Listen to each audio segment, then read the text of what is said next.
소중한 이웃이 되십시오 라는 제목으로 말씀 나누려고 합니다. 하나님은 우리가 실천해야 될 중요한 명령을 주셨습니다. 그러니까 오늘 설교는 지식으로 이렇게 뭔가 깨달았다라고 생각하면 안 돼요. 오늘 설교를 듣고 내가 실제로 그렇게 살아야 되겠다라고 결단하실 필요가 있는 본문이에요. 하나님 사랑, 이웃 사랑이에요. 이 둘은 함께 갑니다. 그러니까 오늘 본문에는 그렇게 나와 있지 않지만 마태복음 22장 37절 이하에 보면 이렇게 말하고 있어요. 그러니까 마음을 다하고 성품을 다하고 뜻을 다하고 힘을 다하여 주 너희 하나님을 사랑하라. 이것이 크고 첫째는 계명이요. 그러면서 둘째는 첫째와 같으니 내 이웃을 내 몸처럼 사랑하라 그랬어요. 그러니까 이 둘은 같이 가요. 하나님 사랑, 이웃 사랑 같이 가요. 특별히 오늘은 하나님 사랑과 이웃 사랑에 대해서 이렇게 살펴보면서 우리가 어떻게 이웃을 사랑해야 되는지 이런 부분을 좀 살펴보려고 합니다. 첫째, 하나님 사랑과 이웃 사랑의 관계. 성경에서 말하는 사랑은 세 가지 정의를 가져요. 첫 번째는 뭐냐? 지성적인 측면에서 가치 있는 거예요. 여러분이 누군가를 사랑하면 그 사람이 참 가치 있게 여기죠. 소중하잖아요. 그렇죠? 사랑하면 상대가 아주 가치 있게 여겨져요. 그래서 사랑하는 사람을 함부로 대하지 않아요. 네, 매우 귀하게 여기는 거죠. 그렇죠? 두 번째, 감정적인 면에서 사랑은 열정이 있어요. 사랑하면 보고 싶고, 사랑하면 뭔가 함께 있고 싶고. 왜 그럴까요? 열정이 있어서 그래요. 사랑하면 같이 있고 싶고, 사랑하면 함께 하고 싶고, 동행하고 싶고, 사랑하면 뭔가 그 사람과 나누고 싶고, 이런 일들이 있단 말이에요. 행동을 하게 되죠. 그래서 사랑은 사랑의 중요한 한 부분은 열정이에요. 의지적인 측면에서 사랑은 행동이죠. 상대편을 유하는 마음이 우리 가운데 있으면서 뭐예요? 유하는 행동을 해요. 내가 이 사람을 유하기 때문에 뭐예요? 이 사람에게 좋은 일을 해주고 싶고, 이 사람에게 필요를 채워주고 싶고, 그러기 위해서는 내가 희생이 따르는 거죠. 내가 힘들어요. 그런데 사랑은 상대편이 소중하고 내게 너무너무 좋기 때문에, 열정이 있기 때문에 그 일을 기꺼이 하는, 이것이 사랑이죠. 하나님께서 우리에게 그렇게 하셨습니다. 하나님이 저와 여러분을 성경에 보니까 뭐라 그랬냐면 보배로운 소유로 여기셨다 이렇게 말했어요. 그리고는 하나님은 질투를 가지세요. 우리가 하나님을 떠나는 걸 하나님은 안 기뻐해요. 우리가 하나님이 기뻐하시는 자리에 있기를 원하고, 우리가 하나님의 영광을 위해 살기를 원하는 질투를 가지고 계세요. 하나님은. 그리고 우리의 죄의 문제를 해결하기 위해 사랑하는 아들을 십자가에 달려 죽도록 내어주셨어요. 네. 그리고는 그 하나님께서 우리로 하여금 이웃을 사랑하라고 하시는 거죠. 우리가 나아가 이웃을 적극적으로 사랑하는 자리에 가도록 초청하고 계세요. 우리가 하나님을 사랑하라고 할 때에, 그러니까 우리가 하나님을 사랑하고 이웃을 사랑하라고 성경은 말하는데, 하나님을 사랑한다고 할 때 뭐가 필요해요? 우리가 하나님을 가장 가치 있는 분으로 소중히 여기는 거죠. 그래서 우리는 하나님을 사랑하면 하나님의 말씀을 소중히 여겨요. 하나님의 말씀을 중히 여겨요. 하나님과 우리가 소중히 여길 뿐더러 두 번째 뭐라고요? 감정의 영역에서 하나님을 알기를 원하고, 또 하나님을 기쁘시게 하기 원하고, 또 하나님 기뻐하시는 자리에 있기를 원하고, 이게 우리의 마음이죠. 세 번째로 사랑은 필요를 채우는 거라 그랬잖아요. 희생하고. 근데 우리가 하나님을 위해 필요를 채운다는 말은 잘 이해가 안 돼요. 왜냐하면 하나님은 필요한 게 없어요. 하나님은 완전하신 분이에요. 하나님께 뭐가 부족하겠어요? 여러분, 하나님이 부족하다면 하나님이 아니지요. 하나님은 완전해요. 아무 부족도 없어요. 그렇죠? 근데 성경에 뭐라 그러냐? 하나님은 필요가 있으시다는 거예요. 무슨 필요가 있을까요? 곧 이웃의 필요를 채워주는 것이 하나님의 필요를 채우는 거래요. 마태복음 25장 35절 이하를 보면 그러니까 예수님이 재림하시는 날, 이렇게 그 구절 아직 올려주지 마세요. 예수님이 재림하시는 날 사람들을 심판하세요. 근데 오른편과 왼편으로 세우시면서 이렇게 말해요. 오른편에 세운 사람들을 양의 물이라고, 왼편에 세운 사람들을 염소의 물이라고 이렇게 말하면서, 오른편에 세운 사람들과 왼편에 세운 사람들을 판단하는 기준이 뭐냐? 너희는 내가 필요할 때 나의 필요를 채워주었다 이렇게 말해요. 예수님의 필요를 채워줬다는 거예요. 그러니까 하나님을 사랑하고 하나님의 필요를 채우는 일을 했다는 거예요. 한번 볼까요? 35절 이하에 내가 줄일 때에 너희가 먹을 것을 주었고 목마를 때에 마시게 하였고 나그네 되었을 때에 영접하였고 헐벗었을 때에 옷을 입혔고 병들었을 때에 돌보았고 옥에 갇혔을 때에 와서 보았느니라. 내가 굶주렸을 때, 내가 헐벗었을 때, 내가 감옥에 갇혔을 때. 아니 예수님이 언제 감옥에 갇혀요? 그렇지 않아요? 그러니까 그 사람들이 그래요. 우리가 언제요? 예수님이 언제요? 뭐 이렇게 말하는 거죠. 37절 보세요.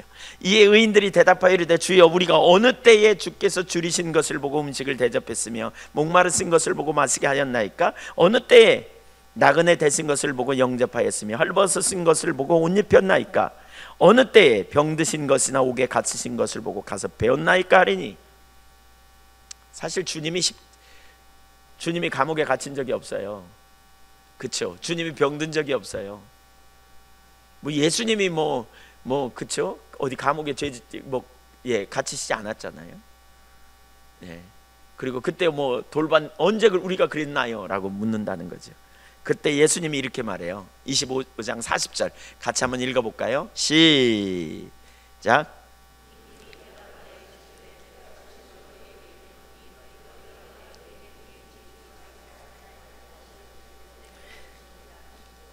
너희가 여기 내 형제 중에 지극히 작은 자 하나에게 한 것이 곧 내게 한 것이다. 이렇게 말해요. 여러분 우리가 주님의 이름으로 누군가 어떤 사람을 도와주면요 필요를 채워주었다면 그게 예수님의 필요를 채운 거라는 거예요. 그러니까 하나님 사랑이 뭐냐? 하나님을 우리가 최고로 가치 있게 여기고 소중히 여기고 그리고 하나님 알기를 구하고 그리고 하나님의 필요를 채워줘야 되는데 하나님의 필요를 채우는 게 뭐냐? 다른 사람을 소중히 여기는 거예요. 소중히 여기는 거. 바꿔 말하면 주님은 형제의 필요를 채우는 것이, 이웃의 필요를 채우는 것이 주님의 필요를 채우는 일이었다고 말해요. 그러니까 꼭 알아야 될 중요한 사실이 있어요. 우리가 이웃의 필요를 채우며 사랑하는 것이 곧 하나님의 필요를 채우며 사랑하는 것이라고 말씀해요. 이웃의 필요를 보면서도 채우지 아니한 것에 대해 주님의 필요를 채우지 않은 것으로 보신다는 사실이에요. 예수님의 이름으로 사람을 사랑하는 것이 곧 예수님 사랑하는 거라는 거예요. 예수님이 소중히 여기시는 이들, 예수님이 사랑하는 이들. 요한복음 3장 16절에 보면 하나님이 세상을 이처럼 사랑하사, 하나님은 세상 모든 사람을 사랑하세요. 그러니까 우리가 하나님이 사랑하는 사람들을 사랑함으로 그들의 필요를 채워주는 것이 곧 하나님을 사랑하는 일이라니까요. 약한 자들, 가난한 자들을 긍휼히 여기는 것. 사실 오늘날 많은 사람이 하나님 사랑한다고 말하면서 이웃을 사랑해야 된다는 걸 머리로 알지만 이웃의 필요를 채우기보다는 이기적이고 자기중심적인 자리에 있는 경우가 되게 많죠. 근데 여러분, 하나님 사랑하는 것은 머리로만, 우리 안에 내면에서만 일어나는 문제가 아니에요. 그러니까 우리는 내면 안에서 무슨 일이 있어요? 하나님을 내 인생의 최고의 가치로 여겨. 하나님 정말 소중한 분이야. 하나님 너무너무 귀해. 내가 하나님의 말씀이고 생명인 걸 알아요. 그리고 하나님과 함께 있기를 원해요. 하나님 알기를 원해요. 여기서 끝이 아니에요. 그 다음에 뭐라고요? 이웃을 사랑하는 자리로 가야 된다. 이웃의 필요를 채워주는 것이 곧 하나님을 사랑하는 의지적인 행동이라는 거예요. 이걸 말하는 거예요. 제가 성경을 보면서 이렇게 명백히 보이는 한 가지가 있더라고요. 그게 뭐냐면요, 하나님은 소외되고 가난한 자를 돌보는 것을 정말 기뻐하세요. 이게 정말 중요한 일이에요. 바울이 갈라디아서에 보면 바울이 이방인의 사도로 부름받은 것을 베드로와 야고보의 담임 목사였다고 말할 수 있는 예루살렘 교회의 담임 목사인 야고보와 베드로와 요한에게 이방인의 사도로 바울 사도가 부름받은 것을 확증하는 말을 들었다는 말이 갈라디아서 2장에 나와요. 근데 거기서 우리는 유대인의 사도로 불렀다면 너는 이방인의 사도로 불렀기 때문에 인정한다. 그런데 너희에게 한 가지를 부탁한다. 이렇게 말해요. 그게 뭐냐? 갈라디아서 2장 10절 읽어볼까요? 여기 올라옵니다. 시작. 다만 우리에게 가난한 자들을 기억하도록 부탁하였으니 이것은 나도 본래부터 힘써 행하였노라. 그러니까 복음을 말하는 게 아니에요. 복음은 다 알죠. 이방인에게 복음을 전해야 될 그런 사도로 부름받았기 때문에 복음을 전하는 것에 대해서는 말하고 있잖아요. 복음은 기본이에요. 이 복음을 아는 것, 이건 기본이에요. 근데 거기다가 특별한 그 순간에 특별하게 한 가지를 더 말하는데 뭐냐? 가난한 자들을 돌봐야 된다는 거예요. 중요해요, 안 중요해요? 엄청 중요한 얘기예요. 초대교회가 오순절 마가의 다락방에 성령님이 임하시고 3,000명이 돌아온 다음에 가장 첫 번째로 일어난 사건이 뭐냐면 가난한 자 돕는 거예요. 가난한 자 돕는 거. 사도행전 2장 42절, 그들이 사도의 가르침을 받아 서로 교제하고 떡을 떼며 오로지 기도하기를 힘쓰니라. 43절, 사람마다 두려워하는데 사도들로 말미암아 기사와 표적이 많이 나타나니 믿는 사람이 다 함께 있어 모든 물건을 서로 통용하고 또 재산과 소유를 팔아 각 사람의 필요를 따라 나눠주며, 이건 뭐죠? 그 공동체를 이루어서 유무상통했다는 거예요. 네 거 내 거 없이 썼다는 거예요. 그런 얘기죠. 날마다 마음을 같이하여 성전에 모이기를 힘쓰고 집에서 떡을 떼며 기쁨과 순전한 마음으로 음식을 먹고 하나님을 찬미하며 또 온 백성에게 칭송을 받으니 주께서 구원받는 사람을 날마다 더하게 하시니라. 오늘날 이런 공동체를 이루는 곳도 있어요. 그러나 우리는 그렇게 하진 못해요. 그렇죠? 그렇게 하지는 못할지라도 우리의 이웃의 필요를 채워주는 것이 곧 하나님의 뜻, 하나님의 마음인 것을 우리는 알아야 돼요. 초대교회에 제일 먼저 직분이 세워진 것 중에 하나가 뭡니까? 이유가 뭡니까? 초대교회에 직분을 세운 이유 중에 하나도 구제하는 문제 때문에 직분을 세운 거 아세요? 사도행전 6장에 보면. 잠언 11장 24절도 한번 볼까요? 시작. 흩어 구제, 다시 같이 읽죠. 한 목소리 시작. 흩어 구제하여도 25절.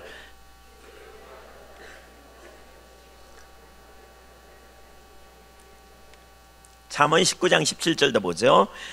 가난한 자를 불쌍히 여기는 것은 여호와께 구워드리는 것이니 그의 선행을 그에게 갚아주시리라. 이런 성경 구절들이요, 성경이 굉장히 많습니다. 가난한 자를 돕는 것, 소외된 자, 눌린 자, 억압받는 자를 자유케 하는 것, 굉장히 많습니다. 그게 하나님의 마음이에요. 특별히 여기 뭐라 그랬어요? 가난한 자를 돕는 것은 하나님께 꿔드리는 것이에요. 돈을 하나님께 꿔드리는 거예요.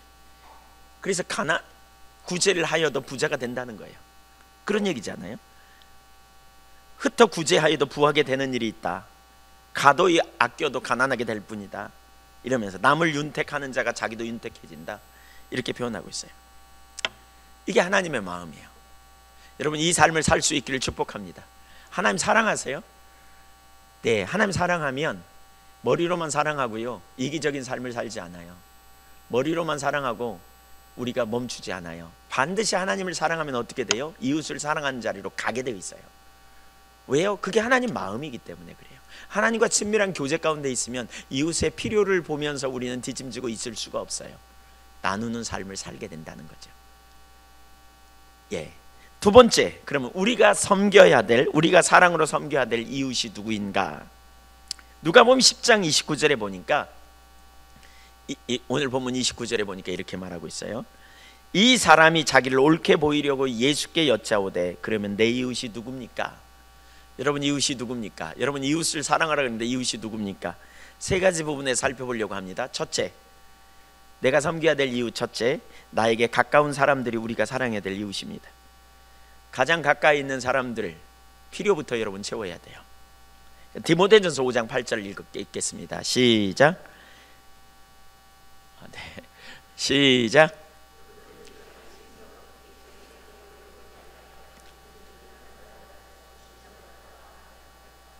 가족을 돌보는 일을 하라는 거예요.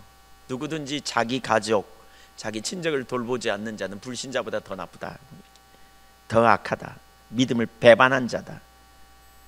신앙 고백이 어떻든지 간에 가족을 돌보지 않는 자는 하나님 섬기고 교회에 봉사할 만한 기본적인 자세가 되어 있지 않을 뿐더러 인간의 원초적인 책무를 무시하는 것이므로 정죄받아 마땅하다, 이런 의미입니다. 가족을 돌보는 일, 그건 기본적으로 너무너무 소중한 일이라는 거예요. 디모데전서 5장 4절도 한번 읽어볼까요? 시작. 자녀나 손자들이 있거든 그들로 먼저 자기 집에서 효를 행하여 부모에게 답하기를 배우게 하라. 이것이 하나님 앞에 받으실 만한 것이니라. 먼저 우선순위가 있다는 거예요. 먼저라는 말은 우선순위로 그 말입니다. 여기 과부는 누구냐? 가난한 자의 상징입니다. 그 당시에 돈이 없는, 가난한, 먹을 게 없는, 먹을 게 없으니까 노심초사하고 아둥바둥하겠죠. 근데 그에게 자녀가 있다면, 그에게 손자가 있다면 먼저 자기 엄마, 자기 할머니 먼저 돌보는 일부터 해라는 거예요. 그러면서 여기 뭐라 그랬어요? 부모에게 답하기를 배우게 하라. 효를 행하여 부모에게 답하라. 그 말은 뭐냐면 보상하라, 이런 의미예요. 부모에게 먼저 보상하라, 그런 의미예요. 이 구절은 능동대현재형입니다. 적극적으로 하면서 계속해라는 거예요. 자기 부모님이 뭘 먹고 있는지, 자기 부모님의 필요가 있는데 자기 나름대로 살 것을 쓸 것 쓰고 먹을 것 먹으면서 부모는 안 도우는 거, 필요를 채우지 못하는 거, 그거는 불신자보다 악하다, 이렇게 표현하고 있어요. 무엇보다 가족을 챙기라는 거예요. 우리가 사랑의 필요를 채워줌으로 사랑해야 한다고 말하면 멀리 있는 사람들을 우리가 생각하기 참 쉬워요. 근데 가장 가까이에 있는 사람들을 소홀히 하면서 멀리 있는 사람들을 사랑하는 건 올바르지 않아요. 왜 그럽니까? 가까운 가족들에게 상처를 받았거나 실망했을 가능성이 크기 때문에 그래요. 그래서 가까운 데 있는 사람은 몰라라, 이렇게 하는 거죠. 멀리 있는 사람들은 한 번 도와도 생색이 나는데 가까운 데 있는 사람 도와야 생색도 별로 안 나고 그냥 안 돕고 싶어, 같이 하고 싶지가 않아. 특별히 그러잖아요. 그런 분들이 많아요. 어떤 사람들은 시자 들어가면 시금치도 안 먹고 시편도 안 읽고 시도 안 읽고 시자 들어가면 싫어한다고. 왜요? 상처받았다는 거죠, 시댁에서. 그래서 시 부모님, 시 형제들 담쌓고 살고 싶어하는, 뭐 다 그런 건 아니지만 그런 사람들이 있다는 거죠. 네. 만나기도 싫은데 어떻게 사랑으로 대할 수 있어, 이런 생각. 그러나 성경은 뭐라 그럽니까? 우리가 예수님을 우리의 삶의 주인으로 모신다면, 예수님이 저와 여러분의 주인임에 틀림이 없다면 우리는 우리가 사랑해야 될 사람, 사랑하지 않을 사람을 택할 권리가 없다는 거예요. 우리 모두가 예수님이 사랑하는 모든 사람을 우리는 사랑해야 된다는 거예요. 특별히 예수님이 우리의 동심원 안에 두신 가까운 가족들, 친척들을, 형제들 돌보지 않은 채로 우리가 다른 사람을 사랑한다고 하는 것은 어불성설이고요, 그것은 올바르지 않다는 거예요. 여러분의 부모님이 잘 먹고 계시는지, 잘 입고 계시는지, 잘 살고 계시는지 돌아보라는 거예요. 내 형제가 어떻게 살고 있는지, 내 형제의 필요가 뭔지. 별로 관심도 없이 사는 것은 절대로 우리가 그리스도인이 가져야 될 올바른 자세가 아니라는 거죠. 여러분의 이웃이 누구냐? 여러분과 한 가정에 사는 사람, 여러분의 친척, 여러분의 형제, 여러분이 알고 있는 어떤 사람들, 가까운 데 하나님이 두신 사람들, 이들이 우리가 돌봐야 될 이웃이에요. 우리 자신을 돌이켜봐야 돼요. 네. 부모에게 효행하는 거, 이건 너무너무 중요한 일이에요. 우리 청년들 중에는, 또 중고등학생들 중에는 그런 친구들이 많아요. 밖에서는 엄청 친하면서 집에서는 예 아니요로만 대답해. 부모님 권위에 순종하지 않고 무뚝뚝하고, 필요를 보거나 전혀 그렇지 않죠. 사랑은 필요를 채우는 것인데, 내 이웃의 사랑을 채우되 가장 가까이 있는 내 부모님의 필요가 뭔가를 보고 채워주는 것. 청년들이 할 수 있는 일이 뭘까요? 집안 청소하고 또 설거지도 같이 해주고 돕는 일이겠죠. 너 할 일, 나 할 일 따로따로 두고 있는 게 아니에요. 내 아내가 어떻게 하는지, 내 남편이 어떻게 사는지 우리가 보는 거죠. 자녀들 중에는 그렇게 말하는 친구들이 많나요? 청년들 중에. 우리 부모님한테 상처를 받아가지고 저는 부모님하고 안 친해요. 부모님이 왜 상처받았을까요? 왜 그럴까요? 왜 상처를 줄까요? 여러분을 안 사랑해서 그럴까요? 아니에요. 부모 중에 자녀 안 사랑하는 사람이 어디 있겠어요? 근데 부모님이 상처가 많아가지고 어떻게 사랑하는지를 모를 수 있어요. 왜 상처가 많아요? 제가 볼 때는 그 후에 부모님이 상처가 많아가고 상처를 많이 받았을 가능성이 있고요, 그 후에 부모님이 또 상처를 줬을 가능성이 많아요. 죄된 세상에서 살기 때문에, 그렇죠? 욕심이 있어가지고요, 어떤 사람들은 자기 욕망을 채우기 위해 다른 사람들을 뭔가 뒤통수 치고 사기 쳐가지고 자기 배를 채우려고 하다 보니까 거기에 피해자가 발생하고, 그것이 우리 할아버지나 할머니일 수도 있고, 또 어떤 사람은 자기 육체 욕망을 채우려고 성적인 그러한 어떤 해서는 안 될 짓을 함으로 말미암아 우리 할머니나 그 후에 할머니가 상처를 받았다면, 또 그 후에 할아버지가 상처를 받았다면, 그러므로 말미암아 상처로 인하여 자기를 변호하려고 하는 쓴뿌리에 사로잡혀서 계속 살다 보니까 자녀들에게 자기도 모르게 상처를 주고, 여유가 없으니까 그래서 아픔을 주고, 그런 자리에 있을 수도 있어요. 사실 그래서 우리는 우리 부모님이 상처를 줬다면 그냥 있는 그대로 사랑하려고 하는 자리로 가야 돼요. 돌봐야 돼요. 아이고 말이 안 통해서 나는, 이렇게 말하면 안 돼요. 왜 그럴까요? 예, 상처받아서 그래요. 아픔이 있어서 그래요. 가족이 필요를 채워주고 사랑한다는 건 있는 그대로 싸매주는 일이 필요하겠죠. 이것이 주님이 우리에게 주신 명령이에요. 여러분의 가까이 있는 사람들을 사랑할 수 있기를 축복합니다. 두 번째, 우리가 돌봐야 될 두 번째는 필요가 있는 사람들이 우리가 사랑해야 될 이유입니다. 필요가 있는 사람들. 오늘 29절에 아까 앞에서 읽었지만 누가 내 이웃입니까? 이렇게 율법 교사가 묻지요. 하나님 사랑, 이웃 사랑이라고 이렇게 말하니까 그럼 가서 그처럼 해라 그랬더니, 그럼 누가 내 이웃입니까? 이렇게 물어요. 여러분, 누가 여러분의 이웃이신가요? 생각해 보세요. 한번 머릿속으로 생각해 보세요. 누가 이웃이에요? 이웃을 사랑하라고 하셨는데 누가 내 이웃이지? 내가 사랑하는 사람들, 보통 이렇게 생각하죠. 내가 사랑하는 사람이 내 이웃이야. 나에게 잘해주는 사람들, 나와 친한 사람들, 우리 옆집 사람, 이걸 이웃으로 우리가 보통 생각하죠. 그래서 율법교사가 물어요. 누가 내 이웃입니까? 어쩌면 그 율법교사가 전혀 모르고 물었을까요? 자기 나름대로 내 이웃은 이런 사람이지 라고 생각했을 거예요. 그런데 예수님께서 완전히 그의 관점을 뒤집어 놓습니다. 예수님이 이렇게 말합니다. 한 사람이, 너무나 잘 아시는 내용이죠. 한 사람이 여리고로 내려가다가, 예루살렘에서 여리고로 내려가는데요, 예루살렘은 높은 지역에 있고 여리고는 낮아요. 그래서 이렇게 내려가는 도중에 강도를 만났어요. 그래서 가진 걸 몽땅 뺏기고, 안 뺏기려고 그러다가 그랬는지 심하게 두드러 맞아가지고 거의 죽을 지경이 된 거예요. 죽어가고 있는 상황이에요. 그런 상황에 이제 만났어요. 그래가지고 죽어가고 있는데, 그런 상황인데 거기 내인이, 이렇게 제사장이 먼저 지나가죠. 그러다가는 보고 그냥 가버려요. 거기 또 내인이 두 번째로 왔어요. 그런데 보고는 그냥 도망가 버려요. 그냥 가버렸어요. 피해 가버렸대요. 성경은 피해 가버렸다 이렇게 말하고 있죠. 세 번째, 사마리아 사람이 거길 지나갔어요. 사마리아 사람이 그를 보고요, 여행하기 위해서 그 사람을 돕기 시작해요. 33절을 보겠습니다. 어떤 사마리아 사람은 여행하는 중 거기 이르러 그를 보고 불쌍히 여겨 가까이 가서 기름과 포도주를 그 상처에 붓고 싸매고 자기 짐승에 태워 주막으로 데리고 가서 돌보아 주니라. 그 이튿날 그가 주막 주인에게 데나리온 2를 내어주며 이르되 이 사람을 돌보아 주라. 비용이 더 들면 내가 돌아올 때 갚으리라 하였으니. 보세요. 강도 만난 사람에게 뭐 했다고요?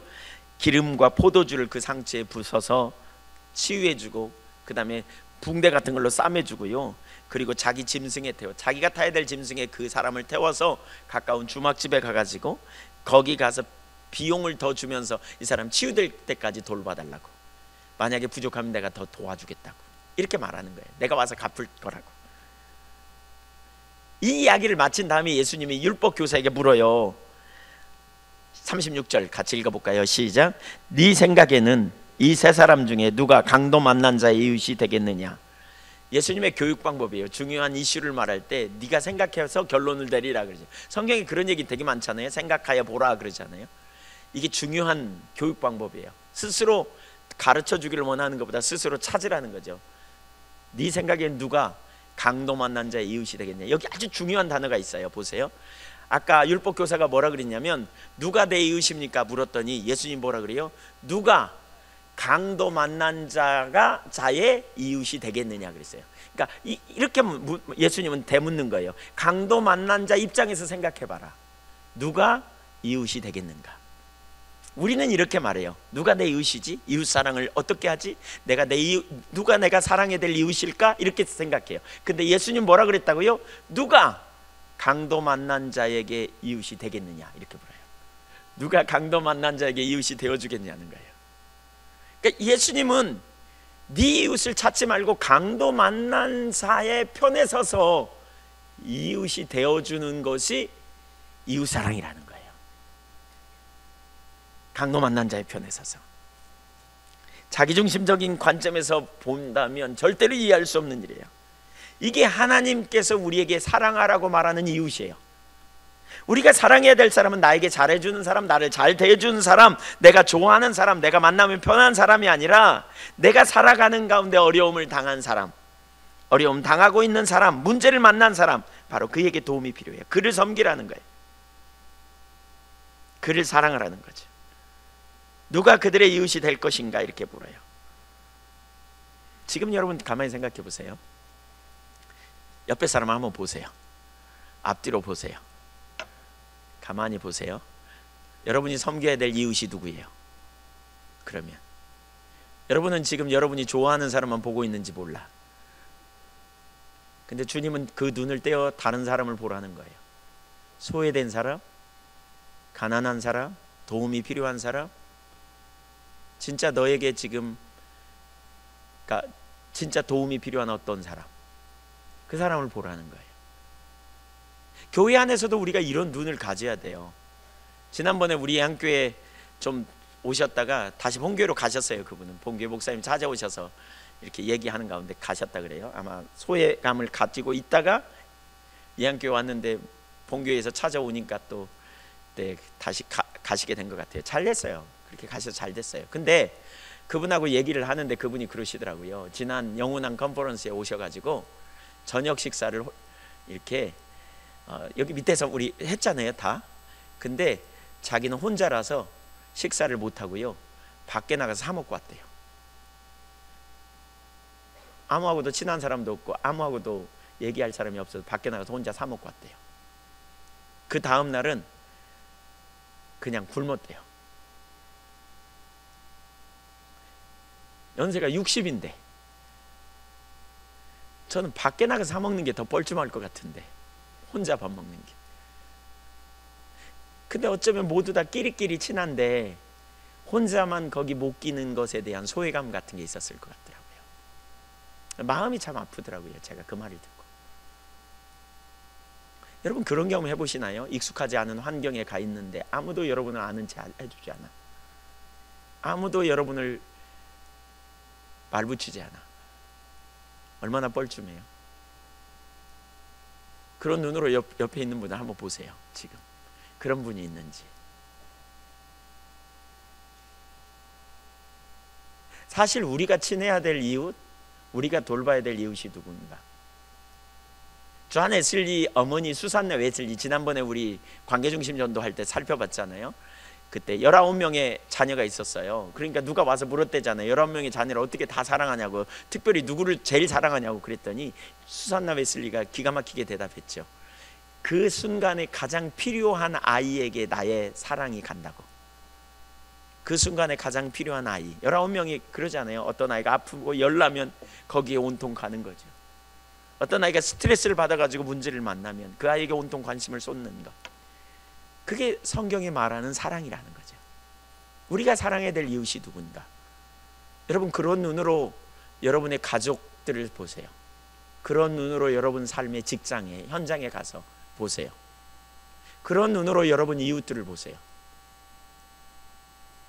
여러분 직장 생활에서 여러분 말 잘 듣는 사람, 여러분이 상사라면 말 잘 듣는 사람에만 여러분 관심 갖고 그들과 편하고 그들과 짝하고, 말도 잘 안 듣고 문제투성이인 사람은 멀리 한다면 우리는 그리스도인으로서 합당하지 않다는 거예요. 누가 내가 섬겨야 될 이웃인지 보세요. 주님의 눈으로 보라고요. 주님의 눈으로. 주님이 뭐라 그러시는지 우리가 봐야 돼요. 누가 가장 필요한 사람인지, 누가 정말 소외되고 누가 정말 아프고 누가 정말 도움이 필요한지, 누가 정말 내가 필요한지. 요즘 공익 광고, 텔레비에 그런 광고하는 거 혹시 보셨나요? 어떤 학생 하나 아이가 학교에서 어려움 당하고 왕따 당하고 문제 있고, 그래서 아파트 옥상에, 아니 저기 학교 옥상에 올라가고 뛰어내릴까 하잖아요. 누구 없어요? 저 좀 도와주세요 그러잖아요. 그런 사람들이 우리 주변에 있단 말이에요. 제가 이번에 중고등부 누에부어스 캠프 하면서 그 수련회 하면서 이런 부분 나누면서 거기 아이들에게 이렇게 물어봤어요. 여러분 주변에 학교에 왕따 당한 친구가 있는 사람, 알고 있는 사람 손 들어보라 했더니 우수수 손 들어요. 그만큼 오늘날 학교에 왕따가 심각한 것 같아요. 그래서 제가 그랬어요. 여러분이 기독교인으로서 마음 맞는 사람 한 3명만 짝을 지어가지고 우리가 저 아이의 필요를 채워주자. 그래서 커버하고 나선다면 어떻게 될까? 그렇잖아요? 왕따 당해도 4명이 같이 당하면 괜찮잖아요. 왜? 지들끼리 놀면 되니까. 그렇게 하기를 선택하면 어떠겠느냐고. 그렇게 해보겠냐고.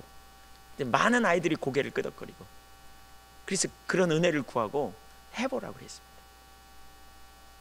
왕따의 경험이 아이들에게 얼마나 치명적인 아픔을 주는지. 성장 과정에 마찬가지로 이 세상에 정말 외롭고 정말 힘들고 정말 어려울 때 우리에게 마음을 털어놓을 수 있는 누군가가 있다면 얼마나 귀할까.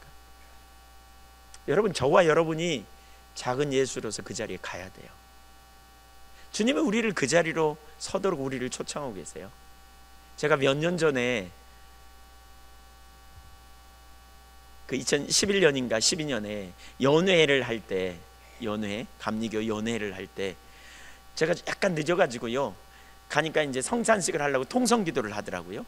근데 통성기도 하는 시간에 들어가서 앉았어요. 그랬더니 통성기도 하는데 기도도 잘 안 돼요. 피곤하기도 하고. 그래서 아무 생각 없이 앉아 있었는데 감독님이, 거기 그 인도하시는 감독님이 그러는 거예요. 이제 우리가 하나님께 말했으니까 이제 우리가 하나님의 음성을 들어보자고.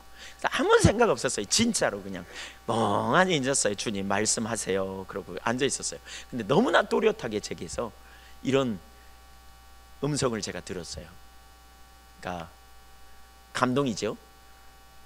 네가 이제 세상에 나가서 내가 되라. 저는 그 말이 뭔지 알겠더라고요. 금방. 작은 예수로 살라는 말이었어요. 작은 예수로 살라고, 세상에 나가서. 그걸 깨달은 다음에 즉각적으로 제가, 그러니까 거기에 반응했어요. 주님, 그렇게 살겠습니다. 저를 은혜를 부어주세요. 그 말이 항상 제 내리 속에 있어요. 세상에 나가 작은 예수로 살아. 제가 그런 얘기를 여러 번 나눴을 거예요, 설교 중에도. 근데 그러고는 나서 그 뒤에 2013년 1월 달에 집회 안식년 1년 마치고 남아공에 집회 갔다 왔어요. 포트 엘리자베스라는 곳에 가가지고 거기서 800km쯤 떨어진 그 케이프타운에 가서, 그러니까 여기서 집회 마치고 이쪽에 가서 주일 예배 드리고 임원 세미나하고 이렇게 있었거든요. 근데 그 과정에 가난한 자들, 정말 어렵게 사는 사람들 많이 봤어요, 아프리카. 제가 마음이 참 아프더라고요. 거기 갔다 오면서 부담감도 생기고, 우리 젊은이들이 가서 이런 데 정말 도우면 정말 좋겠다, 할 일도 정말 많을 텐데, 이런 생각을 하면서 돌아오면서 비행기 안에서 절실하게 기도하는데, 그때 주님께서 저에게 주신 또렷한 감동이 있는데, 그게 뭐냐면 이 세상에서 사람들이 사랑 말로는 되게 많이 하는데 진정한 사랑이 없다고. 그래서 기독교의 능력을 상실한다고. 너희가 가서 진짜 말과 혀로만 사랑하지 말고 진정한 사랑을 보이라고. 우리 애한교회에 주신 감동이에요. 그래서 제가 그때 돌아오자마자 그 설교했거든요. 2013년 1월 달에. 말과 혀로만 사랑하지 말고 행함과 진실함으로 우리가 사랑하는 주님의 사랑을 보이는. 여러분, 하나님은 저와 여러분을 통해 주님의 사랑을 드러내기를 원해요. 나타내기를 원해요. 우리가 예수님 사랑으로 나가기를 원하시는 거죠. 그래서 우리 주변의 이웃, 어려움 당하는 사람이 누구인가 찾아봐야 돼요. 우리가 살고 있는 공동체 안에, 우리가 만나는 직장에서, 우리가 만나는 삶의 현장에서, 여러분이 접촉하는 모든 사람들 안에 진짜 여러분의 사랑이 필요한 사람들이 누군지 찾아보세요. 가장 필요한 사람들이 누군지 찾아보세요. 우리 여기 학교 선생님들도 있는데, 학교에서 근무하면서 선생님들에게, 아이들에게 여러분이 돌봐야 될, 공부 잘하고 착하고 똑똑한 아이들에게 우선 관심이 가겠죠. 근데 가장 우선적으로 도움이 필요한 사람이 누구일까? 조세핀 김이라고 하는 분이 얼마 전에 우리 여기 와서 했죠. 교실 속 아이들의 자존감이라는 책을 썼는데, 그분은 초등학교 3학년 때인가 목사님의 아버지를 따라서 미국에 갔다가 한국 사람 한 명도 없는 데로 갔어요. 영어 한마디도 못하고요, 단어 하나 모르고 갔어요. 학교에서 계속 침묵하고 보냈어요. 올 F야. 한 과목만 빼고. 그게 뭐냐, 미술. 미술만 A+, 다 F예요. 근데도 어떻게 해가지고 갔어요. 근데 5학년 때 선생님인가 그 아이에게 관심을 갖기 시작해요. 계속 기도해주고 관심 갖고 사랑해주고. 그러면서 그러는 거예요. 10개를 내줘. 단어 숙제 10개 외우라고. 근데 이 아이가 단어 숙제 10개 외우라고 하니까 외워왔어. 그랬더니 그 다음날 엄청나게 칭찬해 주는 거예요. 그 또 10개 칭찬해 주는 거예요. 그 아이가 6개월 만인가 교실에서 그렇게 침묵하고 보내던 아이가 손 들고 질문할 만큼, 선생님한테 수업 시간에 질문할 만큼 이렇게 변해요. 그러면서 나중에 이분이 하버드 대학 박사학위를 받고 교수가 됐잖아요. 그리고는 선생님한테 전화했대요. 교수님, 아니 그러니까 그때 선생님 생각해서 찾아가지고 전화했더니 그랬더래요. 내가 기억하고 있다고. 내가 1년에 한 차례씩 담임교사를 맡으면서 가장 돌봐야 될 누구인가를 리스트를 뽑아서 그들을 위해 기도하는데 그 애는 바로 네가 도움이 필요한 사람인 걸 내가 알고 너를 위해 새벽마다 기도했다고. 새벽 기도하면서. 그럼 선생님이 얼마나 중요한지. 여러분, 우리의 삶에서 마찬가지예요. 우리가 만난 수많은 사람들에게 우리가 굉장한 영향력을 미칠 수 있다는 거 아세요? 누가 정말 도움이 필요한지, 누가 정말 사랑이 필요한지. 우린 그런 사람들을 찾아 섬기려는 자리로 적극적으로 가야 한다는 거죠. 하나님 사랑하십니까? 이웃을 사랑하는 자리로 우리가 가야 돼요. 우리가 필요로 하는 사람이 누구인지. 세 번째, 우리 환경에 들어온 사람들입니다. 우리가 섬겨야 될 이웃. 하나님은 우리 환경을 통해서 우리 환경에 사람들을 이끌어 들이십니다. 바꿔 말하면 우리를 어떤 상황 속으로 인도하십니다. 선한 사마리아 사람의 이야기를 생각해 보십시다. 선한 사마리아 사람 여행길에 예기치 않은 상황에서 이 사람을 만나게 됩니다. 이 사람을 만나려고 계획한 것도 아닙니다. 강도 만난 사람을 만나려고 그가 뭐 계획했겠어요? 그 사람을 전에 알았던 사람도 아닙니다. 근데 갑자기 이런 일이 생깁니다. 우리 삶에는 우연이 없어요. 그리스도인에게는.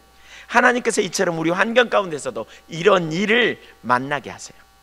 더 잘 표현한다면 주님께서 우리 환경 가운데 그런 사람을 보내시는 거죠. 그리고 우리가 삶 속에서 주님께서 보내시는 그런 사람들이 바로 우리가 섬겨야 될 진정한 이웃이라는 거죠. 그런 사람들을 보내시는 이유는 나를 통해 그 사람에게 당신의 사랑을 나타내기 원하신다는 사실을 기억할 필요가 있어요. 여러분이 사마리아 사람이라고 한다면 생각해 보세요. 강도 만난 사람, 여행하려고 가는데 강도 만난 사람 만나면 기분이 좋겠어요? 당황스럽겠어요? 아니면 매우 불편할까요? 어떤 생각이 들까요? 어쩌면 재수 없다고 생각할 수도 있어요. 나에게 왜 이런 일이. 그렇잖아요. 그냥 두고 갈자니 양심에 찔리고, 그를 돕자니 혹시 강도 만나면 어떡해. 돕자니 내가 뭔가 희생을 해야 돼. 시간을 빼앗겨 뭔가 내게 많은 막대한 손해가 올 것 같아. 우리가 약한 자를 돕고 우리 상황에, 우리가 만나는 어떤 상황에 어려운 사람을 만나서 그를 돕는 일에는요 굉장히 어려운 갈등이 있을 수 있다는 거예요. 그러나 우리가 예수님을 주인으로 받아들였기 때문에 사랑할 사람을 선택할 권리가 없어요. 권리는 내게 있는 게 아니고 주님께 있어요. 우린 책임만 있는 거예요. 그래서 그런 환경을 만날 때 우리가 선택이 되게 중요해요. 우리는 이기적이고 자기중심적인 선택을 할 수도 있어요. 그렇게 되면 기회를 놓쳐버리는 거죠. 하나님의 사랑의 통로가 되는 기회를 놓쳐요. 본문에 나타난 강도 만난 사람을 본 사람들이 사마리아 사람만 있는 게 아니에요. 이 강도 만난 사람을 만난 그 전에 두 사람이 있어요. 누굽니까? 제사장입니다. 누굽니까? 뇌인입니다. 제사장, 뇌인, 오늘날 우리식으로 표현하면 그들은 목회자예요. 목회자예요. 사마리아 사람은 평신도고요. 그들은 누구보다도 성경을 잘 알았고 그들은 누구보다도 하나님의 사람이라고 자부했을 거예요. 근데 지나가 버렸어요. 여러분, 이럴 때 꼭 우리는 합리적인 이유를 대거든요. 합리적인 이유 없을 수가 없겠죠. 그렇죠? 그 당시 제사를 드리려면 제사는 정해야 돼요. 그러니까 정결해야 돼요. 근데 부정한 것 중에 하나가 뭐냐면 죽은 시체를 만지면 부정해지거든요. 그 사람이 만약 죽으면 제사 못 지내는 거죠. 또 내 애인은 제사를 돕는 사람인데 부정한 채로 제사를 도울 수 없거든요. 그러니까 나름대로 합리적인 이유를 댔을 거예요. 그리고는 피해간 거죠. 자기 양심의 꺼리낌을 합리적인 이유를 들어 누르고 자기는 이기적인 선택을 갔다고 말할 수 있죠. 사마리아 사람도 그렇게 할 수 있어요. 우선 유대인을 내가 좋아하지 않아. 나에게는 계획이 있어. 내가 얼마 만에 잡은 여행 계획인데 이거 놓치고 싶지 않아. 그런데 사마리아인은 다르게 선택했단 말이에요. 그럼에도 불구하고 그들의 필요를 보고 도와야 되겠다고 생각한 거예요. 그래서 우리 선택이 중요해요. 철저히 하나님 중심적인 선택. 그렇지 않으면 순간적으로 우리는 이기적이고 자기중심적인 자를 돌아가 버려요. 정말 중요한 건 우리의 반응이에요. 우리가 일상을 살아가면서 예기치 못한 일을 만날 때, 어떤 일들이 내게 올 때, 누군가 나에게 도움을 청할 때, 또 내가 돕지 않으면 안 될 것 같은 일이 있을 때 우리가 어떻게 반응하느냐, 어떤 선택이 되어야 되느냐 되게 중요해요. 하나님께서 나의 환경으로 사람들을 이끄실 때 어떻게 반응하느냐 정말 중요한 것 같아요. 바로 그때 자기를 부인하고 오직 하나님 중심적인 관점에서 접근하며 우리가 다른 사람을 섬기려고 해야 된다는 거죠. 그렇게 될 때 하나님의 사랑이 나를 통해 흘러넘쳐서 상대편에게 전달되는 계기가 되겠죠. 그렇잖아요. 예. 우리가 그걸 잘못 선택하면요 놓쳐요. 우리가 잘못 선택하면 기회를 잃어버려요. 오스카 탐슨 박사 그 관계중심전도 책에 나온 예를 하나 소개할게요. 지난번에 우리 봤지만 좀 나누면 이런 설교를, 그러니까 이제 어떤 사람이, 그 학생이 오스카 탐슨 박사가 강의하는 그 달라스 사우스웨스턴 신학교에 다니는 학생이 낮에는 공부하고 밤에는 이제 직장을 다니면서 아르바이트를 좀 했던 것 같아요. 학비 벌라고. 근데 이제 낮에 이렇게 공부하고는 밤에 직장에 출근하려고 오토바이를 타고 다니면서 출근했는데 오토바이를 어느 날 딱 세워놨는데 자기 오토바이고 똑같은 오토바이가 옆에 있더라는 거예요. 똑같은 오토바이가. 근데 거울은 없더라는 거죠. 그래서 그런갑다 하고 들어갔다 나와서 이제 퇴근하고 그랬는데 며칠 지났는데 어느 날 자기 이제 거기 일 마치고 나와봤더니 자기 오토바이 이게 거울이 없어진 거예요. 그래서 어디 갔지? 그리고 찾아봤더니 자기하고 똑같은 오토바이에 전에 거울이 없는 그 오토바이가 딱 꽂혀 있더라는 거예요. 그래서 보니까 자기가 표시해 놨는데 거울 뒤에다가 그 자기 거울을 갖다 띄어다가 거기다 붙여놨더라는 거예요. 너무 화가 나가지고 거울을 띄고 오토바이를 엎어버리고 거기다 물을 부어버렸다는 거예요. 아마 완전히 고장은 안 나지만 그 오토바이 다시 시동 살리려면 30분 이상 걸릴 만큼 이렇게 시동 안 살아나게 그냥 물을 부어버려가지고 그랬다는 거예요. 그리고 왔는데 얼마나 가슴이 찝찝하겠어요. 그렇죠? 그리스도인으로서 마음이 불편했는데, 그러고 났는데 수업 시간에 오스카 탐슨 박사가 얘기하는 거예요. 사랑은 필요를 채우는 거고 당신의 환경에 인도하신 사람을 우연으로 여기지 말라. 그러니까 이 사람이 게리라는 사람인데 불평이 막 나오는 거예요. 두덜겨. 그리고는 와가지고 저는 교수님 설교만 강의만 들으면 제 마음이 찔려서 못 살겠다고. 왜 그러냐고. 그랬더니 이 얘기를 쭉 하는 거예요. 그러면 제가 어떻게 해야 되냐고 물어봐요. 그때 오스카 탐슨 박사가 뭐라 그러냐면 나도 잘 모르겠다고. 성령님이 당신에게 뭐라고 하는지 들어보라고. 그러니까 이게 이제 본인 스스로 해답을 찾도록 하는, 이게 이제 그 예수님의 교수법과 같은, 그렇죠? 예, 이게 아주 좋은. 그랬더니 투덜거리면서 가더라는 거예요. 그리고는 이제 갔는데 그 다음 목요일 날 와서 얘기를 하는 거예요. 이 사람이, 학생이 와가지고 다시 할 말이 있다 그러면서 내가 학생들 앞에서 좀 간증을 하고 싶다고 그러면서 그 얘기를 쭉 하는데 무슨 일이 벌어지냐면 가니까 마음이 찔려가지고 이제 그랬는데 그 다음 날 또 갔더니 출근했더니 그 오토바이가 있더라는 거예요. 거기 옆에 그 오토바이를 보니까 전에 생각이 나잖아요. 그래서 내가 이 사람을 내가 사랑하는 사람처럼 대해야 돼. 그게 주님이 나에게 원하시는 거야. 이 사람의 필요를 내가 채워주겠어. 사랑하기로 작정했으니까. 그러면 이 사람에게는 아마 필요는 거울이 없으니까 거울이 필요할 것 같아. 그리고는 가서 가게에 가서 거울을 사다가요, 그 오토바이 가게 가서 사다가 달아주고 거기다 이렇게 썼대요. 내가 지난번에 당신의 그 행동을 보고 내가 오토바이에 물을 끼얹은 사람입니다. 그러면서 그런데 내가 예수님을 내가 믿는 사람인데 나의 주인 되신 예수님이 매우 안 기뻐했습니다. 그래서 내가 당신을 사랑하기로 선택합니다. 당신의 필요가 거울인 것 같아 내가 거울을 달아놓습니다. 그리고 거기다 자기 이름하고 전화번호하고 덜어놨대요. 그랬더니 그 다음날 전화가 온 거예요, 이 사람한테. 그래가지고 이렇게 말하더래요. 내가 도둑질을 수도 없이 많이 해봤지만 당신 같은 사람 처음 본다고. 네. 그러면서 좀 만나자고.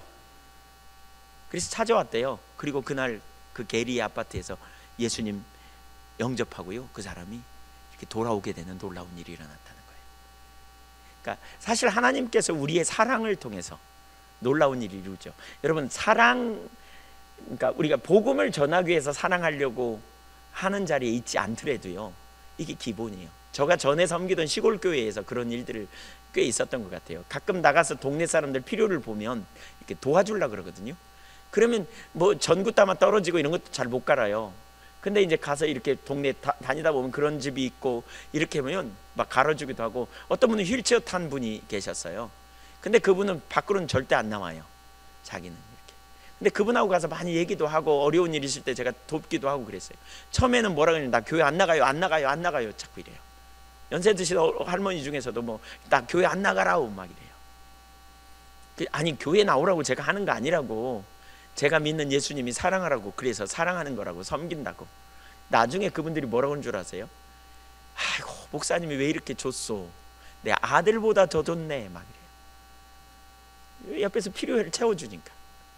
근데 그렇게 되니까 마음이 열리고요, 그렇게 되니까 복음을 받아들이는데 자연스럽게 훨씬 더 마음이 열리더라고요. 훨씬 더. 너무너무 이렇게 자연스럽게. 얼마나 중요한지 몰라요. 여러분, 누군가가 여러분이 예수님의 이름으로 진짜 그 사람을 사랑하면, 그렇죠? 그 사람에게 여러분이 가장 좋은 것을 그 사람에게 줄 수 있어요. 그게 뭐예요? 복음이에요. 주님의 이름으로 사랑을 섬기고 사랑하고 주님의 이름으로 나누는 자리에 우리가 갈 수 있게 되는 것이지요. 그 사랑을 나눌 수 있기를 축복합니다. 세 번째, 우리가 사랑해야 될 사람. 사랑. 우리가 사랑해야 될 사랑. 우리가 해야 될 사랑. 자, 우리가 사랑해야 될 사람 세 부류 아까 나눴죠. 누구라고요? 가까운 가족들. 두 번째 누구라고요? 필요가 있는 사람들. 세 번째 누구라고요? 어떤 내 환경 속으로 누군가가 다가올 때 그들을 돕자 하는 얘기를 나눴어요. 세 번째, 우리가 해야 될 사랑. 요한복음 13장 34절 35절을 읽어보겠습니다. 시작.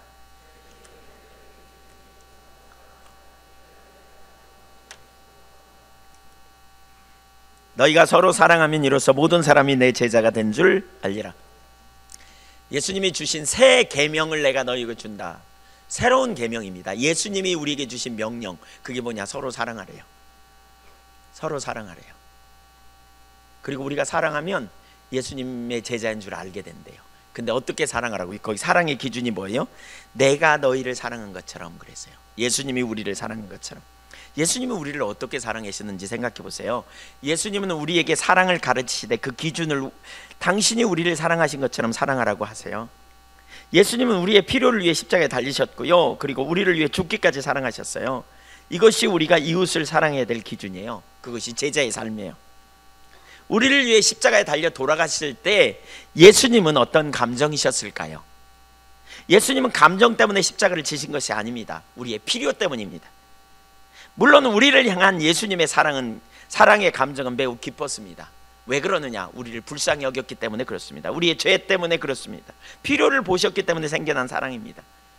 그리고 그분의 사랑을 우리는 뭐라고 말하느냐? 아가페 사랑이다, 이렇게 말해요. 아가페 사랑이 십자가의 고통보다 더 컸습니다. 내가 너희의 필요를 채워줄 것이다. 이것을 예수님은 행동으로 보여주셨어요. 우리의 필요를 보셨고 그 필요를 채워주신 것. 오늘 본문의 사마리아 사람이 가진 사랑이 바로 이것입니다. 유대인은 아침마다 이렇게 기도했대요. 유대인들은 아침마다, 하나님, 그 시대에는 뭐 이렇게 여성을 이렇게 그냥 이렇게 낮게 봤잖아요. 그러니까 아마 그렇게 기도했겠죠. 가장 먼저 이렇게 기도했대요. 하나님, 유대인 남자들이 여자로 태어나지 않게 해서 감사합니다. 두 번째는 하나님, 개로 태어나지 않게 하셔서 감사합니다. 하나님, 사마리아인으로 태어나지 않게 하셔서 감사합니다. 사마리아인을 뭘로 취급했냐? 개보다 못한 인간으로 취급했어요. 아주 못되게 본 거죠. 그러면 여러분이 사마리아라면 기분 좋겠어요, 나쁘겠어요? 정말 기분 나쁘겠잖아요. 아니 저 인간들이 왜 우리를 저렇게 취급하는 거야? 그러니까 유대인과 사마리아 사람은 기분이 아니, 그러니까 뭐죠? 좋은 관계가 아니에요. 좋은 관계가 아니에요. 되게 싫어했을 거예요. 예. 그래서 아주 별로 안 좋아했어요. 그런데 말이에요, 어느 날 사마리아 사람이 여행하다 보니까 유대인 남자가 강도 만나서 죽어가네. 그럼 무슨 생각이 들까요? 아이고 시원하다, 뭐 이럴 수도 있어요. 아이고 저 인간 잘난 체 하더니 저게 뭐야? 이러면서 지나갈 수도 있어요. 다 마음이 다 편안해. 누군가 여러분을 무시하고 누군가 여러분에게 어려움을 주는, 누군가 여러분에게 반복적으로 무시하고 여러분을 사람 취급도 안 하고 이런 사람이 있는데 여러분 속으로 되게 믿겠잖아요. 근데 그런 사람이 어려움 당하면 무슨 생각이 드는지 생각해 보세요. 비슷한 맥락이에요. 어쩌면 그렇게 생각할 수도 있어요. 그런데 그렇게 하지 않았다는 거예요. 어떻게 했어요? 가서 도와줬어요. 희생했어요. 섬겼어요. 어떻게 그럴 수 있을까? 제가 그 비유를 가만히 보면서 거기에 이런 단어가 있어요. 불쌍히 여겨라는 33절에 보면 불쌍히 여겼다는 거예요. 불쌍히 여겼다. 어떤 사마리아 사람은 여행한 중 거기 이르러 그를 보고 불쌍히 여겨 그랬어요. 불쌍히 여겨. 그러니까 그 사람이 한 행동이 어떻느냐가 문제가 아니라 하나님의 마음을 가지고 그를 보기 시작한 거예요. 하나님의 마음을 가지고 그를 섬기기 시작한 거예요. 우리에게 이런 마음이 필요해요. 이게 바로 하나님의 마음이에요. 여러분, 저와 여러분이 잘해서 하나님께 이쁜 짓 해서, 저와 여러분이 예수님께 이쁜 짓 해서 예수님이 저와 여러분을 위해 십자가에 달려 죽으셨을까요? 저와 여러분이 이쁜 짓 하고 저와 여러분이 주님의 좋은 선한 이웃이 돼서 하나님이 당신의 아들을 아끼지 않고 내놓으셨을까요? 아니에요. 예수님은요, 저와 여러분을 불쌍히 여기셔서, 긍휼히 여기셔서, 죄악으로 말미암아 죽어가는 우리를 그냥 보고 있을 수가 없어서 그렇게 하신 거예요. 예수님은 심지어 그래서 십자가에 못 박는, 자기를 향해 못 박는 조롱과 멸시를 한 그들을 위해서 십자가에 달리셔서 뭐라 그럽니까? 저들이 하는 짓을 알지 못하나이다. 예수님은 그 영혼을 보는 거예요. 여러분, 어떻게 이런 사랑을 우리가 알 수 있나요? 부모의 사랑이 이런 사랑을 보여주죠. 부모의 사랑, 부모님의 사랑. 자녀에게 쓴뿌리가 생긴 분 계세요? 부모님 중에? 여러분 그런 분 보셨나요? 내 자녀가 나한테 힘들게 해가지고 내가 내 자녀만 생각하면 치가 떨리고 이가 갈리고 이런 사람 있나요? 부모님은 그렇게 하지 않아요. 자녀가 설사 잘못해도 다 품어요. 철없어서 그래. 부모가 그렇게, 자녀가 부모에게, 심지어 부모에게 잘못된 짓을 해도 부모는 자녀를 그냥 사랑해요. 덮어줘요. 이게 아가페 사랑이에요. 바로 그 사랑을 가지고 사랑해야 된다는 거예요. 아가페는 필요를 채워주는 사랑, 감정이 아니고 느낌이 아니고 이성이며 의지이며 행동이며 행함인데요. 우리가 어떻게 그 사랑을 할 수 있을까요? 우리가 어떻게 같은 방식으로 그 아가페 사랑을 할 수 있을까요? 정말 중요한데요, 우리가 그 사랑을 하려면 있잖아요, 두 가지 부분이 필요한데, 하나는 우리가 집중적으로 하나님 찾아야 돼요. 그래서 제가 보니까 하나님과 친밀한 교제 가운데 있지 않으면 하나님의 마음이 우리 가운데 부어지지 않아요. 주님 찾는 자리에 가야 돼요. 또 한 가지 진짜 중요한 게 있어요. 그게 뭐냐면 우리가 얼마나 끔찍한 죄인인지를 자꾸 알아야 돼요. 죄인인지를 자꾸 발견해야 돼요. 내가 얼마나 심각한 죄인인지 십자가에서 대속의 사랑을 알아야 된다니까요. 여러분, 우리가 우리의 자원으로 하나님을 기쁘시게 할 수 있다면 예수님이 십자가에 달리지 않았어요. 우리가 죄인이기 때문에 예수님이 오셨잖아요. 우리가 선함이 없기 때문에 예수님이 오셨잖아요. 여러분, 우리가 주님의 빛으로, 여기 먼지가 없는 것 같지만 먼지 많죠. 요 얼마 전에 저기 어디 식당에 가가지고 서양 햇빛이 이렇게 비치더라고요. 거기는 그 해가 아닌가 뭐죠? 서쪽을 향한 그 서양이에요. 그래서 빛이 이렇게 들어와요. 근데 세워진 지 얼마 안 된 식당이어가지고 이렇게 커튼이 없어요. 그러니까 햇빛이 정면으로 비쳐요. 그래서 이쪽에 두 분이 앉았고요, 제가 여기 앉아서, 두 사람이 앉았고 제가 여기 앉았어요. 근데 이 밥 먹으면서 식탁에서 말하는 게 굉장히 침이 많이 튀더구만요. 파편 굉장히 티대요. 그날 보니까 두 사람이 얘기하는데 둘 다 똑같아. 얼마나 파편이 튀는지. 제가 그분들은 안 보였는지 몰라. 저는 이쪽에서 보니까 빛이 있어갖고 다 보여. 그래서 제가 밥을 가렸다니까요. 나중에 너무 많이 튀어가지고, 야, 이 밥상에서 이렇게 말하는 게 이게 옛날 어른들이 왜 말하지 말라 그런지 알 것 같아. 예. 파편 굉장히 튀어요. 제가 보니까 지금 잘 몰라요. 제가 파편 튀는 거 보이세요? 안 보이시죠? 네. 빛이 없으면요, 우리가 먼지가 있는 거 안 보여요. 여기 먼지 있는 거 안 보여요. 먼지 굉장히 많습니다. 지금 빛이 와야 알아요. 그러면 우리는 그때 입을 닫죠. 우리가 죄인인 거 잘 몰라요. 사실 개인적으로 저는 하나님께서 제 중심을 들춰내시면서 제가 얼마나 심각한 사람인지를 많이 깨닫거든요. 겉모습으로 제가 죄를 짓는다는 건 아니에요. 겉으로 죄 짓는 건 거의 없는 것 같아요. 제 안에 여기 있지만 제가 겉으로 죄를 짓는 거 많지 않은 것 같아요. 근데 어떤 때는 죽을 것 같아요. 내 모습을 보면 정말 하나님 앞에 얼마나 끔찍한지, 얼마나 심각한지. 근데 이걸 깨달으면 깨달을수록 무슨 일이 있느냐? 상대적으로 주님의 사랑이 더 깨달아져요. 그래서 나를 위해 예수님이 십자가를 지시다니, 이런 나를 위해 구원해 주시다니, 이런 나를 위해 예수님이 십자가 지지 않았다면 내가 어떻게 구원받았겠어? 여러분, 이렇게 되면 어떤 상태가 되느냐? 그리고 죄가 있는 곳에 은혜가 더한다는 말이잖아요. 여러분, 이러한 자신을 보면 볼수록 어떻게 되느냐? 겸손해져요. 겸손해져요. 저는 사람들과 대화할 때요, 이 어떤 상태에서 대화하려고 하냐면 겸손한 상태에서 대화하려고 해요. 교만하면요, 대화가 안 통해요. 여러분, 부부끼리 대화하면서도 뭔가 이렇게 깊은 얘기 하려면 상대편이 겸손한가 보고 대화하세요.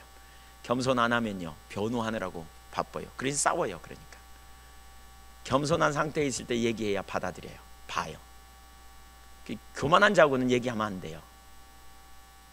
봐도 자꾸 얘기하면, 예, 너는 잘했냐? 이렇게 나와요. 겸손할 때 얘기해야 돼. 겸손할 때, 은혜 받을 때, 겸손할 때, 그때 얘기해야, 뭐 얘기해도 맞아, 내가 그래, 그러면서 바꾸려 그러지. 교만하면 자기 변호하고 이래요. 우리가 하나님 앞에서도 마찬가지예요. 겸손해야 돼요. 겸손하면 뭐가 깨달아져요? 주님의 은혜가 깨달아져요. 겸손한 자리에 있으면 아가페 사랑을 할 수 있어요. 겸손한 자리에 있으면. 그러니까 주님이 필요하지. 그러니까 주님의 은혜가 필요해. 몰라서 그래, 이렇게 생각할 수 있잖아요. 부모가 자녀를 사랑하듯이 사랑할 수 있게 돼요. 제가 목회자가 돼 보니까 그렇더라고요. 목회자가요, 이런 아가페 사랑이 정말 많이 필요하다는 걸 봐요. 섬기는 일에는 아가페 사랑이 필요해요. 목회자에게 아가페 사랑이 정말 많이 필요합니다. 어떤 때는 그 마음이 없으면 상처도 받고요, 그 마음 없으면 쓴뿌리도 갖게 돼요. 어떤 때는 그런 일은 별로 없지만 가끔 그런 분들이 있어요. 자기 화난다고 퍼부서 전화하고 말할 기회도 안 주고, 그리고 끊어버려. 아, 예, 예한교회는 거의 없고요. 어쩌다 자녀가 화난다고 부모에게 퍼붓는데 부모가 그것 때문에 쓴뿌리 가지고 억울해, 그리고 밤잠 못 자고, 그런 분이 있습니까? 없어요. 그런 분 거의 없을걸요. 자녀 염려하느라고, 저 녀석이 저러면 안 되는데 이러고 염려하느라고 걱정하지. 그러느라고 잠은 못 잘지 모르지만 상처받았다고 그런 거의 없죠. 이 아가페 사랑이 우리에게 필요해요. 아가페 사랑이. 근데 그 사랑은 어떻게 할 수 있느냐? 십자가의 대속의 은혜예요. 내가 죄인 되었고 죄인 된 나를 구원하시기 위한 하나님의 대속의 은혜, 그 사랑이 여러분에게 보여지기를 축복합니다. 그 사랑을 알아야 돼요. 주님, 그 사랑을 내게 보여주세요. 그래서 지난 첫 주에 했던 설교가 되게 중요해요. 여러분, 뭐라고요? 내 한계를 보고 내가 바닥쳐, 그래서 주님 없이는 안 돼, 이걸 봐야 돼요. 이게 보여야 돼요. 그러면 돌아서서 뭐죠? 은혜 베푸신 주님의 은혜를 우리가 인하여 감사해요. 근데 이걸 못 보면요, 내 힘으로 하려고 하다 실패하고, 내 힘으로 하려고 실패하다가 안 되고, 예수 믿어도 어렵네, 이 율법주의죠. 그러나 내가 죄인이었고 죄인 된 나를 구원하기 위한 주님의 은혜, 나는 그렇게 구원받았어. 이미 구원받았어. 나는 그렇게 이걸 알아. 내 안에 답이 없어. 그래도 불구하고 내가 옛사람으로 살아갈 때 내 모습을 보면서 더 주님의 은혜 없으면 난 안 되는 존재임을 알기 때문에 겸손해. 그리고 그걸 반복적으로 경험하면서 그리스도의 사랑, 십자가의 사랑이 점점 더 크게 보여주는 거죠.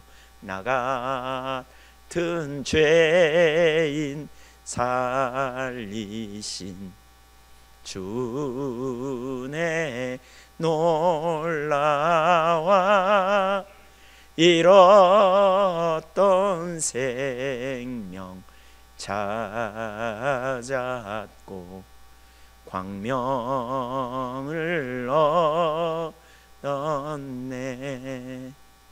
나 같은 죄인 살리신 주님의 은혜, 십자가의 대속의 사랑, 은혜, 그 사랑이 우리에게 있어야 아가페 사랑이 가능해요. 그 사랑으로 우리가 다른 사람의 필요를 채우고 섬기고 오래 참고 예수님의 제자로서 우리가 나갈 수 있다고 믿습니다. 마지막 결론, 이 일을 행하라고 합니다. 이 일을 행하라. 누가복음 10장 36절에 네 생각에는 이 세 사람 중에 누가 강도만한 자의 이웃이 되겠느냐? 이르되 자비를 베푼 자니이다. 예수께서 이르시되 가서 너도 이와 같이 하라. 가서 너도 이렇게 해라. 이것이 네가 할 일이야 라고 말합니다. 오늘 설교를 들으면서 우리가 섬겨야 될 이웃을 발견하셨나요? 여러분 섬겨야 될 이웃을 찾았나요? 여러분의 친족을 돌아보는 것, 여러분이 사랑하는, 한 입을 덮고 사는 사랑하는 남편과 아내를 돌보는 일, 여러분의 자녀들을 돌보는 일, 왜 힘들어하고 왜 고통스러워하는지 들어주고 공감하고 그리고 함께 해주려는 마음을 우리가 가지면 좋겠어요. 여러분의 아내나 남편이 힘들어하고 어려워하면 왜 그러는지 좀 들어주고요, 공감해주고요, 가르치려고 하지 말고 겸손한 마음으로 들어주고요, 그냥 함께 있어주면 좋을 것 같아요.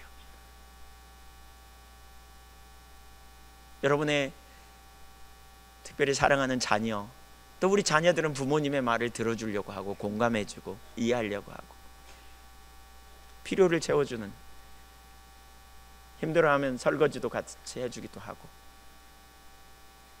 힘들어하면 뭐가 힘드냐고 얘기를 들어주면서 함께 나누는, 자녀가 부모님을, 부모님이 자녀들을, 형제를 서로 피차에 도와주는, 사랑의 필요를 채우는 마음을 가지고 가면 좋겠어요. 가서 이렇게 하래요. 어려움 당하는 우리의 이웃, 공고한 이웃 누구 있습니까? 어떤 도움이 필요합니까? 내가 어떻게 사랑으로 그들의 필요를 채워줄까를 생각해 보면 좋겠어요. 어떻게 해야 될지 마음을 나누고 교제하는. 제사장, 레위인, 그들은 율법을 너무너무 잘 알았어요. 이웃에게 어떻게 해야 될지, 강도 만난 자를 어떻게 도와야 될지 그들이 몰라서 도망간 게 아닐 거예요. 이와 같이 행하지 않았을 뿐이에요. 주님 우리에게 가서 이와 같이 행하라고 말하고 있어요. 그때 하나님이 우리에게, 우리를 통해서 주님 크기의 일을 이루시고요, 주님의 역사를 이루실 걸 우리는 믿음으로 신뢰하는 거예요. 우리가 가서 그와 같이 해보자고요. 브렌다 이야기라는 그 우리 오스카 탐슨 박사가 쓴 그 예 아시죠? 중학교 3학년이고 빨간 머리 당당한 여자아이, 기죽지 않은 그 아이가 어느 날 찾아와가지고 그랬댔잖아요. 목사님, 아무도 날 사랑하지 않아요. 저는 외로워요. 그랬더니 무슨 말이냐, 내가 네 엄마도 알고 아빠도 아는데 널 너무너무 사랑하시고 주변에 네 친구들도 다 너를 좋아하는데. 아니에요, 저 없어도 관심도 없을 거예요. 제가 없어져도 모를 거예요. 그러자 이렇게 물어요. 브렌다, 너 그리스도인 맞니? 네, 아시잖아요. 그러면 성경에 어디 누가 너를 사랑해야 된다고 말하더냐? 무슨 말이에요? 너는 잘못 생각을 갖고 있는 것 같아. 사실 이런 설교 들으면 어떤 분들은 그런다 그런 말을 제가 들었어요. 이런 설교를 했더니 다른 사람한테 내가 내 필요 좀 채워봐 그랬다고. 나 어려운데 내 필요 좀 채워봐 그랬다고. 여러분, 그건 잘못된 생각이에요. 도움을 받으라고 말하고 있지 않아요. 성경은 네가 다른 사람의 필요를 사랑으로 채우라고 그래요. 브렌다, 너는 다른 사람한테 네가 도움만 받으려고 해. 고인물은 썩게 돼 있어. 네가 적극적으로 나가서 다른 사람들을 사랑해봐. 그러면 너의 사랑의 필요도 채워주실 거야. 그러면서 네가 사랑하기 어려운 사람이 누구 있니? 그랬더니 주디오. 왜 주디오라고 그러더라고요. 주디가 왜? 그랬더니 1학년인데요. 제가 스쿨버스를 타고 45분 가는데 타자마자 제 옆으로 와서 45분 동안 한 번도 멈추지 않고 수다를 떨어요. 너무 짜증나요. 그러면 이제 그 아이의 필요를 네가 사랑으로 필요를 채워주는 숙제를 내가 너에게 내줄게. 그랬더니 알았어요. 그리고 그랬대. 그 다음 주에 와가지고 얘기를 하더라는 거예요. 이제 목사님 말한 대로 내가 사랑의 필요를 채워주려고 갔는데 또 그날 학교 가려고 탔더니 차에 탔더니 주디가 쏜살같이 와서 내 옆자리에 앉아갖고 또 수다를 떨기 시작했대. 그래서 너무 짜증이 났대. 그치만 속으로 하나님 앞에 기도했대. 하나님, 내가 이 아이의 필요를 채워줄래요. 이 아이를 사랑하기를 선택할래요. 그리고는 그 아이를 봤더니, 처음으로 수다 떠는 얼굴을 봤더니 그 얼굴 뒤에, 수다 떠는 얼굴 뒤에 있는 어두운 그림자가 보이더라는 거예요. 그래서 말을 중단시키고, 주디, 엄마 아빠에 대해서 얘기해 볼래? 그랬더니 갑자기 얼굴이 울먹울먹하고 말을 못하더니, 나 너무 무서워. 우리 엄마 아빠가 이혼하려 그래. 그래서 어디로 지금 다른 데로 이사 갈지도 모르겠어. 너무 두려워. 막 그러더라는 거예요. 그래서 다정하게 얘기를 들어주고 이야기해주고, 자기가 할 수 있는 일은 들어주는 일 외에는 아무것도 할 수 없어서 들어줬더니, 내리자마자 아이가 가방을 내려놓고는 언니를, 자기를 끌어안으면서, 브렌다 언니, 내가 너무너무 언니를 사랑해. 언니가 있어서 너무 좋아. 그러더라는 거예요. 이 아이가 내가 사랑을 받을 수 있구나 사랑했더니, 이걸 깨달은 다음에 그때부터 사랑하는 누군가를 섬기기 찾아 나섰대잖아요. 학교를 마치고 돌아왔더니 중학교 1학년 동생이 거실은 폭탄 맞은 것처럼 다 덜어놓고는 텔레비를 보고 있더니 만화영화, 뽀빠이라는 만화영화. 그래서 속이 뒤집어지지만 속으로 참으면서, 너 그거 전에 많이 본 거 아니야? 이렇게 얘기했더니, 응, 언니 17번째야 그러더라는 거예요. 숙제는 했니? 숙제 있니? 그랬더니 있어. 근데 어떻게 해야 될지 몰라, 수학 숙제. 그래서 내가 같이 도와줄게. 그랬더니 깜짝 놀라면서, 언니가? 진짜야?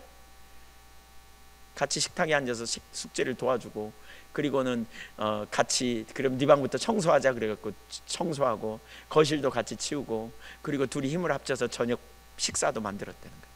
그래갖고 차려놨더니 엄마 아빠가 밖에서 일하다가 돌아와서 보니까 집안이 깨끗이 청소되고 식탁 차려진 걸 보고 놀라 자빠질 뻔했다고. 그래서 밥을 먹고 이제 이야기를 가족끼리 행복하게 하다가 숙소에 들어가서, 집 방에 들어가서 샤워하고 자려고 누웠는데 엄마가 와갖고 그러더라는 거예요. 내가 오늘 너에게 2가지를 얘기해 줄게. 네 동생 킴이 아까 좀 전에 잠자리에 들면서 꼭 이 말을 해주라 그러더라. 언니를 너무너무 사랑하고 좋아한다고. 언니 때문에 행복하다고. 그리고 또 한 가지는, 엄마 아빠가 너로 인하여 너무너무 기쁘고 너를 너무너무 사랑해. 그리고 꼭 안아줬다고. 이 얘기를 하면서 울더라는 거예요. 목사님이 이제 알았어요. 제가 다른 사람을 사랑할 때 제 필요가 채워진다는 걸 알았어요. 여러분, 외롭습니까? 여러분, 이 세상에서 혼자인 것 같습니까? 우리가 누군가를 사랑한, 우리 주님이 우리를 통해 당신의 사랑을 흘려보낼 사람들을 우리 옆에 두고요, 우리로 하여금 그 일을 하게 하세요. 저와 여러분이 그 자리에 갈 수 있기를 간절히 소원합니다. 우리가 사랑의 통로가 되십시다. 우리가 기쁨으로 다른 사람을 섬기는 그런 일을 해보십시다. 주님, 내가 그런 통로가 되기를 원합니다. 주님, 내가 그런 사람이 되기를 원합니다 라고 기도할 수 있으면 좋겠습니다.